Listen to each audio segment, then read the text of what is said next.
Nectar 3 has an extremely sophisticated EQ module, and EQ is used to shape the overall tone and character of the vocal, and we do this by adjusting the level of specific areas in the frequency spectrum. Now we can have 2 EQ modules, and they each support up to 24 individual bands. This is a default setting with 4, but we can have up to 24 in each, plus 16 different type of filter shapes. Plus we have dynamic processing, 2 different flavors, one that's frequency-based and one that's gain-based. So there's a lot more than meets the eye at first glance.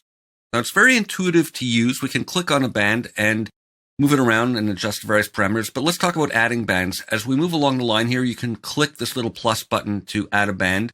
Another way to do it is just double click in the interface and a band will snap to wherever we click. And I'm just going to double click again to bring it down to unity gain. And I can get rid of it like that with the X button. And when a node is selected, we can hit Command Return on Mac, and that'll create a new node. And of course, we can put it wherever we want. And that's Control Return on Windows. So let's play some music and start making some simple adjustments. Here tonight, here tonight, here tonight, I am begging you. Let's look at the different filter shapes in this heads-up display that comes up. In the bell category, we have a regular bell curve, which is what we're working with now, which means there's a center frequency and it slopes off gradually around the center frequency, and we can bring it up and down, and that's maintained. But what's really interesting is this one called proportional Q, which means that the steepness of the roll-off changes based on the amount of gain. So as we boost it up higher, we get a narrower roll-off, and as we go down lower, it's a much wider sort of gradual tapering.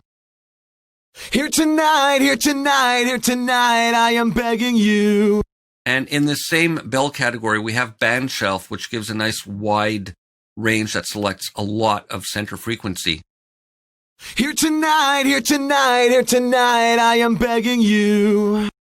Now we have at the front end, usually some kind of high pass, but there's different flavors, and this will, of course, roll off everything below this value that's set here based on the slope that we have here.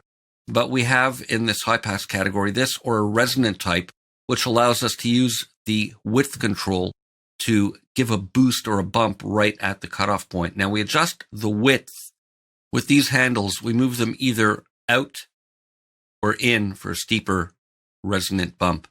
And any of these parameters can be adjusted by double clicking and using text entry. And same thing goes for frequency and gain. And we can constrain the movement to one direction by holding the shift key when we're working with the horizontal axis or the vertical axis for gain. Not in that band in particular, but let's say this band, I can hold down shift to constrain the movement. So let's work with this resonant boost and see what we can get by adjusting the Q to something a little steeper. Here tonight, here tonight, here tonight, I am begging you. Maybe once you could just see the little... So that's a way of getting a bump right near the cutoff point.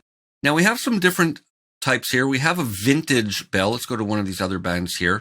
We have vintage bell, and this gives us a kind of asymmetrical kind of cue. You can see that it's tapering off, not in a completely linear fashion. Here tonight, here tonight, here tonight, I am begging you. Maybe once you could just see the little things my way. Is it right if I text? Now let's look at some of the other types. I'm going to go back to the first band and we'll look at the low shelf where we have analog, which gives us a typical kind of straight shelf.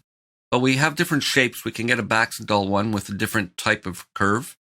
And these are all basically adjusting the nature and quality of the curves. We have a resonant one here where we can get a bump as well right at the cutoff point.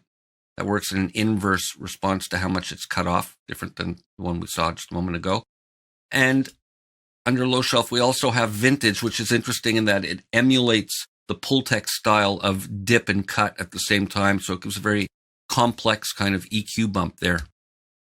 Here tonight, here tonight, here tonight, I am begging you. And the high shelf has similar variations where we can get a resonant bump.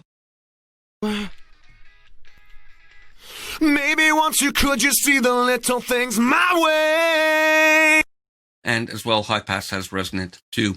So let's look at a couple of power user tips. When we're scrolling around, we can hold down the Alt or Option key to solo a band, and that's really useful to hear it in isolation and hear exactly what we're zeroing in on. Here tonight, I am begging you.